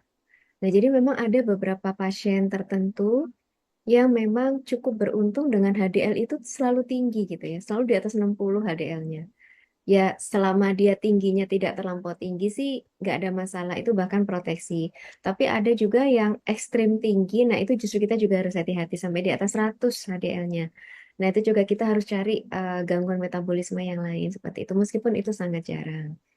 Nah, jadi untuk apukat itu memang sumber lemak tak jenuh yang baik. Tak Jadi jenuh. kalau kalau Bapak Ibu misalnya menghindari goreng-gorengan ya, menghindari santan, mengganti kebutuhan lemak tubuh kan kita juga butuh lemak ya Bapak Ibu.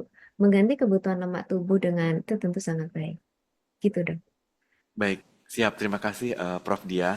Melanjutkan lagi tadi terkait obat, ada yang bertanya mengenai efek samping sampai mungkin timbul apa seperti mau jatuh atau vertigo begitu ya, Hmm, atau setuju. mm-mm. Kira-kira Prof, efek samping apa sih yang mungkin paling sering timbul yang harus diwaspadai oleh para pensiunan Bank Indonesia ya Prof? Mohon penjelasan dan juga eh, kalau pensiunan mungkin rasanya sudah paham untuk si Besti nih Prof. Kalau Bestinya kan adalah hipertensi dan diabetes.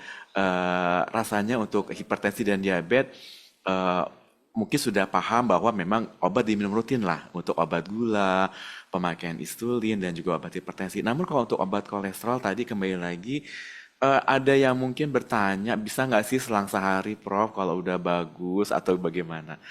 Silakan Prof. Sebelum kita Baik, lanjut ke pertanyaan yang bertanya langsung. Ya. baik, baik. Terima kasih Dokter Evri dan juga Bapak Ibu untuk pertanyaannya. Iya, jadi untuk setiap obat pasti kita selalu melihat dari uji uji RCT-nya, uji tersamar gandanya itu ada efek samping apa di antara pasien-pasien yang sudah pernah mendapatkan obat tersebut. Nah, untuk statin yang perlu kita waspadai dan kita tanyakan ke pasien, meskipun kejadiannya itu relatif kecil ya Bapak Ibu, nggak kurang dari 3/3 sampai 5%, kurang dari itu ya, dari penggunanya, itu adalah mialgia. Mialgia itu istilah kedokteran untuk pegal-pegal di otot. Nah, jadi kalau ada pasien dengan pegal-pegal di otot pasca konsumsi statin, biasanya dokter akan coba untuk mengevaluasi enzim ototnya yang namanya CK dari darah.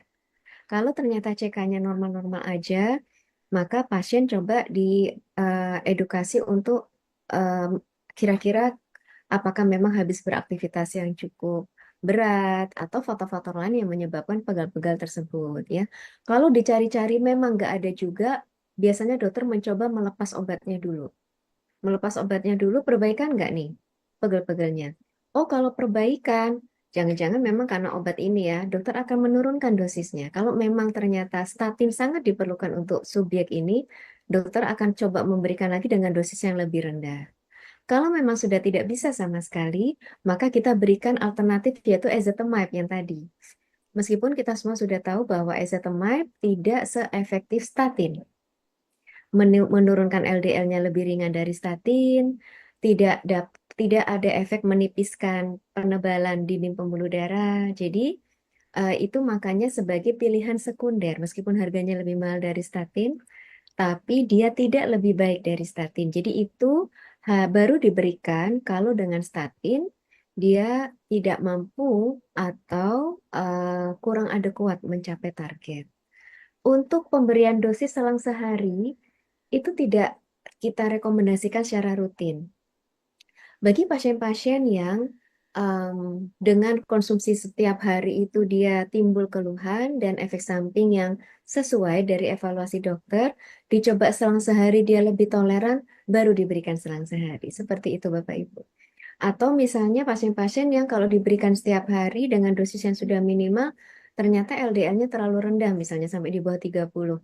Nah itu kita, padahal tapi pasien juga tetap membutuhkan, misalnya itu kita coba untuk diselang sehari. Jadi hanya beberapa kasus tertentu saja, dan itu tidak disebutkan di dalam panduan apapun, baik di luar negeri maupun di Indonesia, untuk dosis selang sehari. Itu hanya modifikasi di tempat praktek bagi pasien-pasien tertentu yang tidak tolerate dengan statin. Semoga menjawab ya Bapak. Baik, terima kasih Prof. Jadi sekali lagi Bapak dan Ibu tolong kontrol rutin berobat ke dokter keluarga Bapak dan Ibu atau ke dokter umum, dokter spesialis penyakit dalam mungkin untuk konsultasi mengenai obat-obatan Bapak dan Ibu ya. Baik, kepada Pak Revial. Pak Revial, apa sudah siap Pak Revial untuk bertanya langsung? Baik, Sudah, silakan Dr. Pak Efri. Revial. Ya. Suara saya sudah terdengar, Dr. Efri. Baik, baik Pak Revial, saya terdengar baik. Ya, terima kasih, Dr. Efri, Prof. Dia. Iya Pak. Eh, saya lihat Prof. Dia ini masih muda tapi sudah profesor. Eh, kalau teman-teman saya itu rata-rata di atas 60 itu baru profesor. Intermezzo dok, Prof ya. Iya Pak, terima kasih. Ini Prof, saya mau tanya mengenai hasil report lab saya untuk kolesterol ini. Saya bacakan ya, Prof ya. Silakan Pak.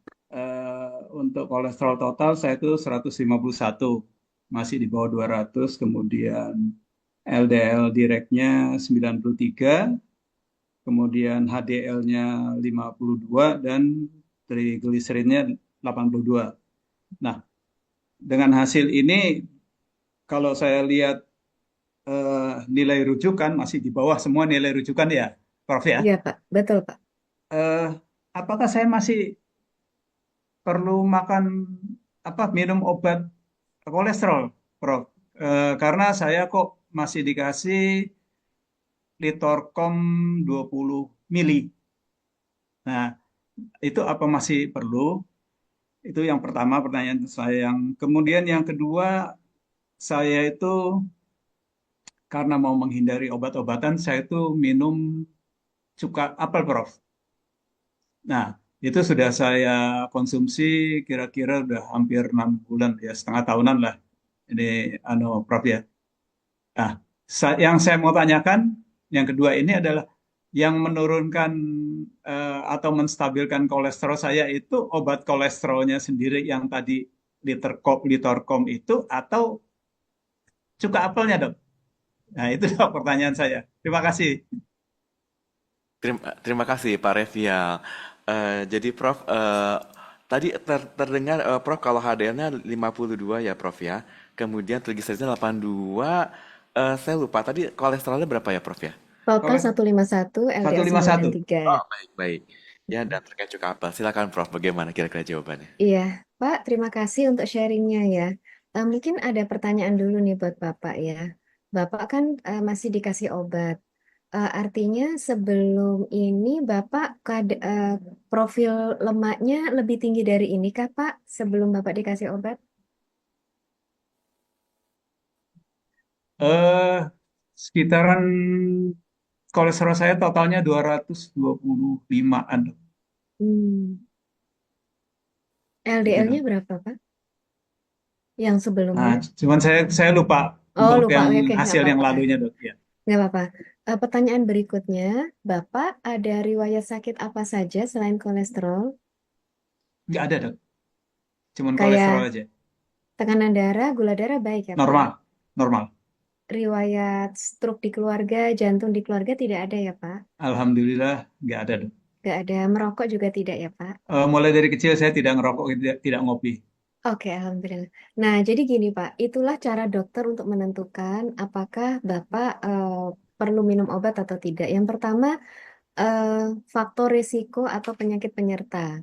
Kalau pasien itu sudah pernah mengalami komplikasi, seperti ilustrasi kasus yang kedua tadi, yaitu pernah stroke atau pernah serangan jantung, maka meskipun kolesterolnya sudah normal, tetap dilanjutkan.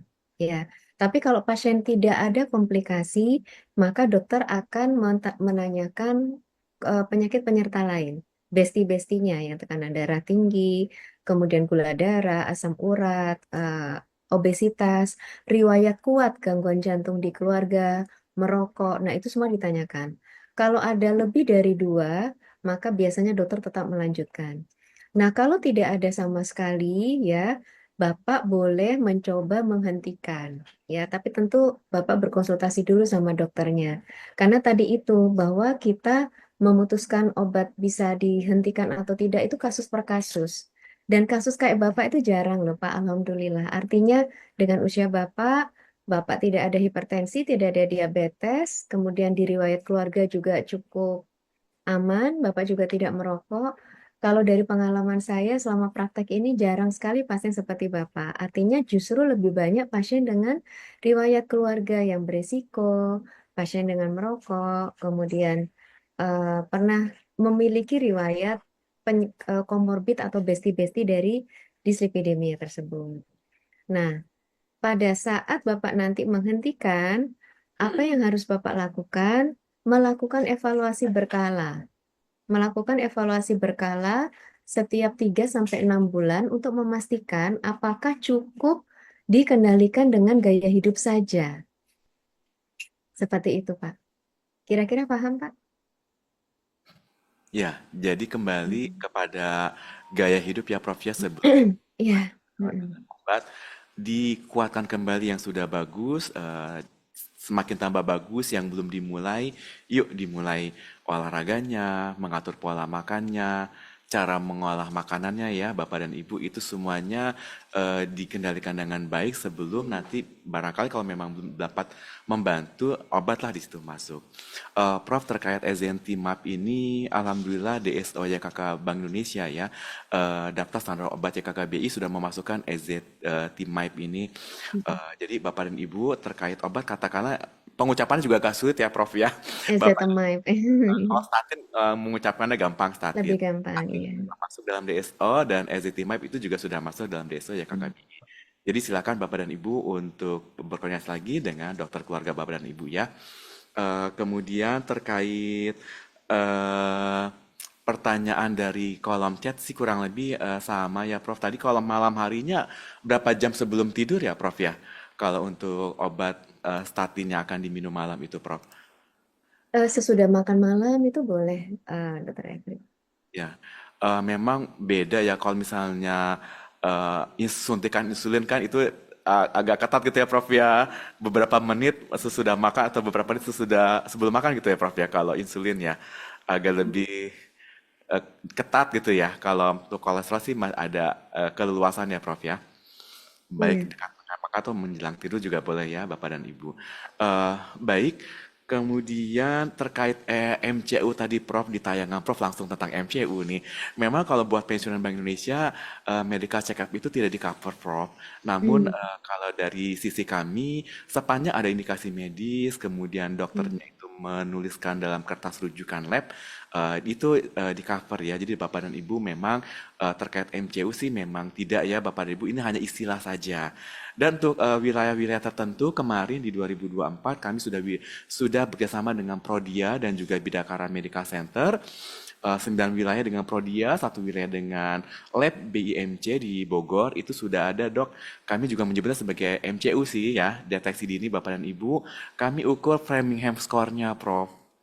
Ya, jadi ada yang risiko tinggi, risiko rendah, dan risiko sedang. Jadi Bapak dan Ibu, monggo istilah MCU memang katakanlah ini ya Bapak dan Ibu tidak di cover, tapi insya Allah untuk lab kami cover Prof. Tadi Prof juga mengatakan, yuk dicek di atas 60 di atas 40 tahun ya Prof ya, mulai dicek pensiunan di atas kebanyakan di atas usia 56. Yuk Bapak dan Ibu silakan akses klinik-klinik ataupun rumah sakit yang ada layanan labnya ya Bapak dan Ibu. Kemudian terkait 3 bulan atau 6 bulan juga disesuaikan kembali kepada pertimbangan dokternya ya Prof ya, periksa labnya itu. Ya, betul, betul. Setiap pasien mungkin tidak sama. Ya.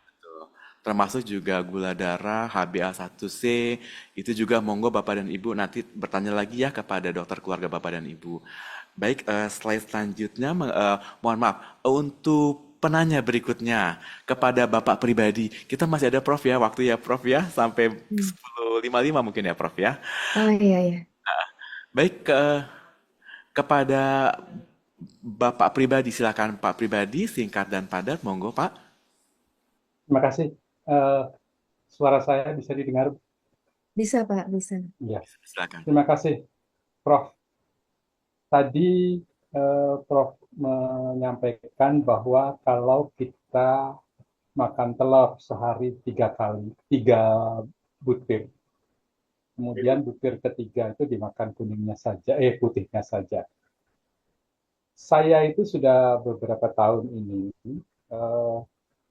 kalau sarapan itu hanya 2 butir telur. Apakah itu digodok atau digoreng setengah matang. Nah, ini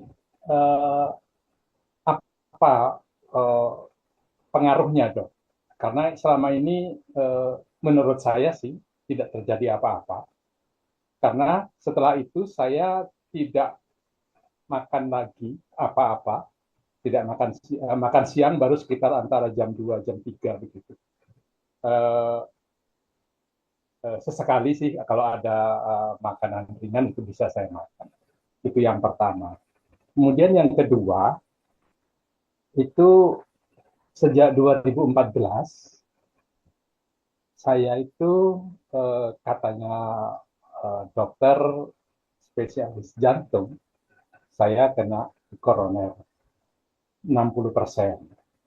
Kemudian sampai dengan hari ini saya mengkonsumsi bisoprolol yang 5 mg, kemudian clopidogrel, saya tidak sebut ininya ya. Kemudian kandesartan dan atorvastatin. Dari sekian, kemarin ada ISDN ya Dok ya, Concord. Nah, kira-kira dari sekian ini mungkin tidak ada yang bisa dikurangi, Dok. Terima kasih. Terima kasih Pak pribadi. Prof mengenai konsumsi makanan telur ya Prof ya. Jadi memang kalau menurut saya nih telur ini lengkap banget ya Prof ya. Merupakan sumber dari lemak yang baik katakanlah begitu, dan juga protein yang baik karena protein hewani ya Prof ya. Dan monggo nanti terkait dengan obat-obatan yang bisa barangkali dikurangi. Silakan Prof. Ya, terima kasih Pak untuk pertanyaannya. Tadi saya lihat penanya sebelumnya masih penasaran tentang cuka apel. Izin saya jawab dulu ya, Dr. Ya, Evri. cuka apel ya. Iya, jadi sebenarnya memang cuka apel ini sudah pernah diteliti dan ada systematic review. Systematic review itu sebuah tinjauan yang melihat beberapa hasil penelitian dan mereka akhirnya menyimpulkan dari serangkaian penelitian tersebut. Memang dikatakan pada kelompok yang mendapatkan cuka apel itu dapat mengalami penurunan total kolesterol, tapi nggak banyak sih Dr. Evri. Mungkin secara statistik bermakna, tapi secara klinis mungkin tidak terlalu ya, 6 mg per dl kolesterol total. Dan untuk gula darah bisa turun sekitar 7 mg per dl. Nah, tapi yang perlu juga diingat di sini bukan berarti hanya mengandalkan pada cuka apel, karena kita tahu cuka apel berlebihan juga tidak baik buat lambung. Saya beberapa kali mendapatkan pasien yang mengalami iritasi lambung gara-gara mengkonsumsi cuka apel yang berlebihan. Nah, dia mengkonsumsi cuka apel tapi tidak membatasi makanan berlemak dan yang manis-manis karena berharap itu diturunkan oleh cuka apelnya. Padahal konsumsi cuka apel itu hanya membantu. Tetap lifestyle tuh nomor satu ya. Jadi dibantu oleh cuka apel itu boleh, tapi juga tidak dianjurkan untuk semua orang karena kondisi lambung orang sangat berbeda-beda. Nah, itu mungkin untuk yang cuka apel. Nah, untuk yang pertanyaan Bapak, Bapak ini tadi sudah mendapatkan obat-obatan untuk jantung, hipertensi, dan kolesterol ya Pak ya. Dan obat-obatan itu, jadi memang Pak untuk pasien dengan masalah di kardiovaskular, itu memang obat-obatannya nggak bisa satu Pak. Jadi biasanya ada obat untuk kandesertan untuk obat hipertensi, kemudian ada statin untuk obat kolesterolnya, kemudian juga ada clopidogrel untuk antiplateletnya untuk mencegah interaksi antara trombosit atau sel pembekuan darah supaya dia tidak menambah plak di dalam dinding pembuluh darah supaya sumbatan Bapak yang 60% itu tidak bertambah. Intinya seperti itu. Nah, jadi saya lihat obat-obatannya sudah cukup ramping ya, artinya tidak berlebihan gitu ya. Jadi mungkin untuk kelanjutannya Bapak bisa mendiskusikan dengan dokter Bapak, karena saya lihat masih cukup oke tuh Pak obat-obatannya, jadi jangan buru-buru dihentikan. Lalu untuk pola makan Pak, sebenarnya intinya kita sangat dianjurkan untuk makan makanan seimbang. Jadi kalau pagi Bapak hanya mengkonsumsi protein dan lemak dari telur, maka jangan lupa asupan serat perlu disisipkan di siang dan sore ya Pak ya dan di selingan-selingannya. Dan eh, memang kalau untuk penambahan usia Pak mulai di atas 40 tahun setiap 10 tahun penambahan usia kita ada adjustment pengurangan kalori 5% dari kalori basal. Itu artinya memang ada penurunan kebutuhan kalori seiring meningkatnya usia.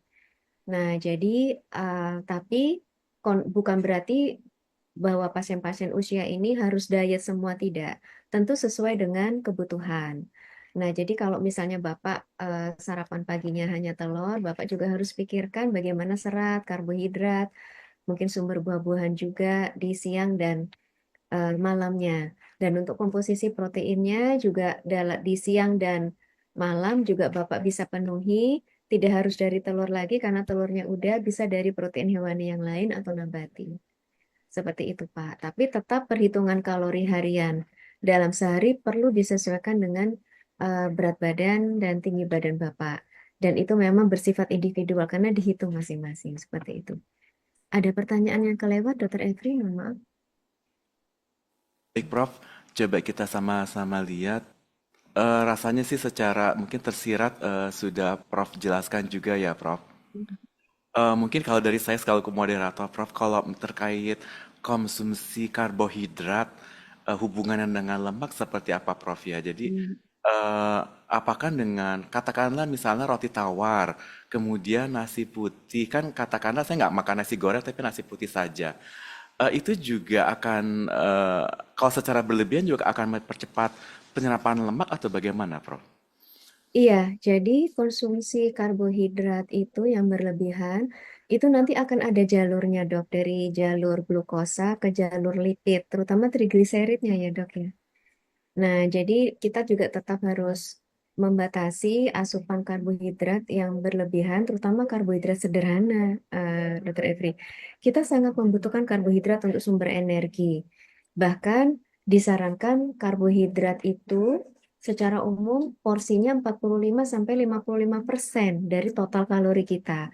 Tapi karbohidrat itu komposisinya disarankan karbohidrat kompleks ya. Jadi tidak hanya dari sumber pati, tapi juga dari sayur-sayuran dan buah-buahan itu juga kita masukkan dalam sumber karbohidrat seperti itu. Jadi dengan komposisi makanan yang seimbang, diharapkan metabolismenya itu juga tidak berlebihan dan menghasilkan kadar lipid yang tidak berlebihan juga. Demikian, Dok. Baik, siap. Terima kasih, Prof. Jadi Bapak dan Ibu sekali lagi ada jalur kurang lebih tadi ya, dan terkait lipid itu adalah trigliserida. Trigliserida. Dan salah satunya adalah di sini adalah ujungnya itu bahwa mengatur pola makan sesuai dengan jumlah kebutuhan kalori Bapak dan Ibu ya. Silakan tanyakan kembali kepada dokter keluarga Bapak dan Ibu. Dan tadi terkait kalori yang dibatasi mungkin berkurang 5% seiring dengan usia tersebut, bisa menjawab juga ya Prof ya terkait kok minum air putih aja jadi daging ya. Karena memang apa namanya memang harus dikurangi bukan karena air putihnya ya Prof ya. Baik, sekarang udah pukul 10.53, rasanya sudah semua Prof pertanyaan-pertanyaan dari kolom chat. Nanti Bapak dan Ibu apabila ada pertanyaan bisa ke handphone saya atau handphone call center YKK Bank Indonesia, monggo. Dan Bapak dan Ibu terkait untuk bahan tayangan, Prof telah memberikan izin dan telah tadi di-share di kolom chat pukul 9.30 mungkin ya Prof ya, kami sudah share kepada para peserta, dan apabila ada yang tertinggal nanti kami akan share lagi dan juga kami akan share ke WA grup pensiunan Prof untuk bahan tayangan ini. Demikian Prof, barangkali silakan mungkin take home message-nya seperti apa Prof mungkin silakan. Iya, terima kasih Dr. Evri dan Bapak-Bapak Ibu-Ibu sekalian. Terima kasih juga atas antusiasme untuk mengikuti diskusi kita pada siang hari ini. Saya juga Ada banyak 400 belajar. Prof. Iya, 416 kalau dikurangi alhamdulillah. 410 Prof. Ya. Alhamdulillah, saya juga banyak belajar dari pertanyaan Bapak Ibu, apa sih sebenarnya yang dikhawatirkan, apa yang dirasakan gitu ya Bapak Ibu. Karena itu sangat penting bagi kami para klinisi untuk memberikan pendekatan dan menyampaikan edukasi yang sesuai. Jadi dari diskusi kita tahu bahwa dislipidemia ini adalah kelainan metabolisme, dan kelainan metabolisme ini adalah bisa terjadi pada pasien-pasien yang memiliki faktor risiko dan bisa dicegah. Bisa dicegah dan bisa ditata laksana dengan tuntas. Jadi tidak usah ragu-ragu untuk senantiasa mengevaluasi diri sendiri, status kesehatan diri sendiri, mulai dari gaya hidup, karena hampir semua penyakit metabolik sumbernya adalah dari lifestyle, Bapak Ibu, dari gaya hidup. Jadi dengan kita selalu mengevaluasi diri kita, gaya hidup kita, insya Allah kita akan selalu bisa membatasi tidak mengkonsumsi makanan berisiko yang berlebih. Kita bisa mengatur istirahat kita dengan baik. Kita bisa memaksa tubuh kita untuk selalu bergerak aktif, ya. Mungkin nggak sempat olahraga yang rutin, tapi melakukan aktivitas fisik di rumah ya dengan rutin itu juga merupakan salah satu yang bisa kita gunakan untuk meningkatkan kebugaran tubuh kita. Dan jangan lupa bahwa obat-obatan tidak selalu berkaitan dengan konotasi negatif. Bukan berarti obat-obatan itu bahwa obat, kalau pasien sudah tergantung obat, berarti pasiennya itu sudah sangat buruk, sangat berbahaya buat ginjal. Tidak demikian Bapak Ibu ya, karena obat yang sudah didaftarkan di BPOM, di organisasi-organisasi yang lain di dunia itu sudah menyertakan hasil studi dengan akurat dan selalu dipantau post marketing surveinya dengan ketat. Apa saja efek sampingnya dan itu selalu dilaporkan berkala. Dan dokter akan selalu memberikan dosis yang disebut dengan dosis terapeutik. Jadi obat itu ada dosis terapeutik, ada dosis toksik. Dan dosis toksik tidak pernah dicobakan pada manusia, hanya pada hewan. Ya, jadi Bapak Ibu jangan pernah selalu berpikir ini takut ketinggian dosis dan lain sebagainya. Jadi apapun yang diberikan oleh dokter, kalau tidak jelas sebaiknya bertanya. Karena kadang-kadang kalau kita malu bertanya, tapi kita lebih percaya propaganda yang di luar, nanti tiba-tiba obat dihentikan sendiri dan itu jauh lebih membahayakan Bapak Ibu semua. Mungkin itu saja, Dr. Evri, take home message terakhir dari saya. Terima kasih, Dok. Terima kasih Prof Dia.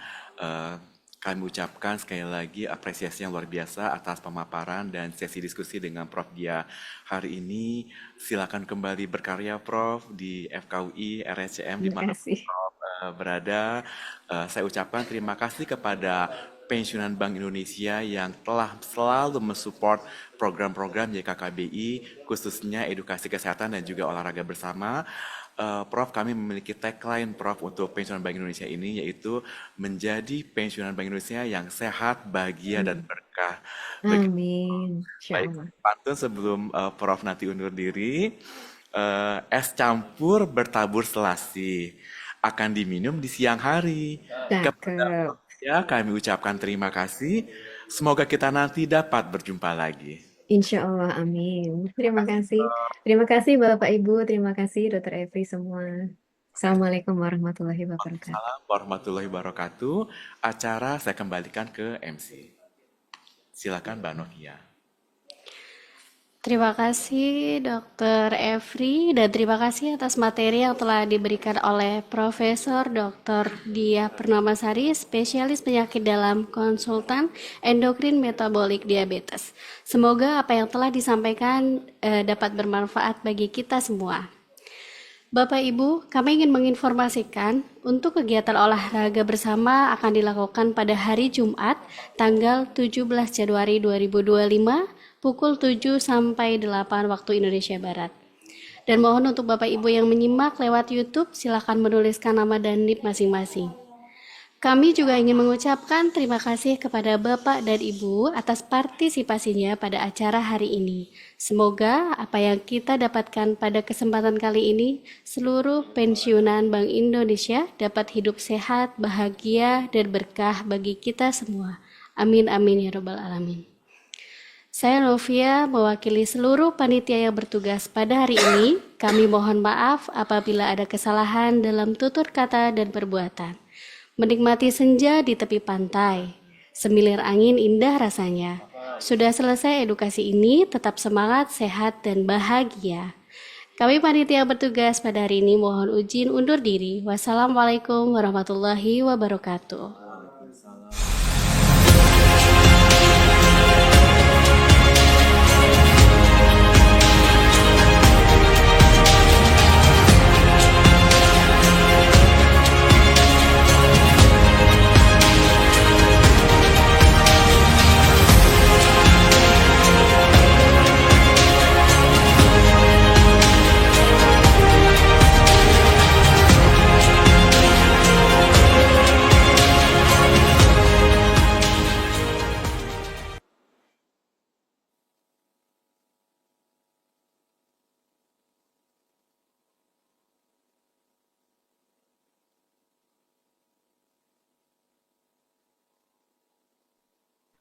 Terima kasih. Assalamualaikum warahmatullahi wabarakatuh. Terima kasih Bapak Ibu.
Mohon izin Bapak dan Ibu, Zoom akan kami tutup ya. Terima kasih. Wassalamualaikum warahmatullahi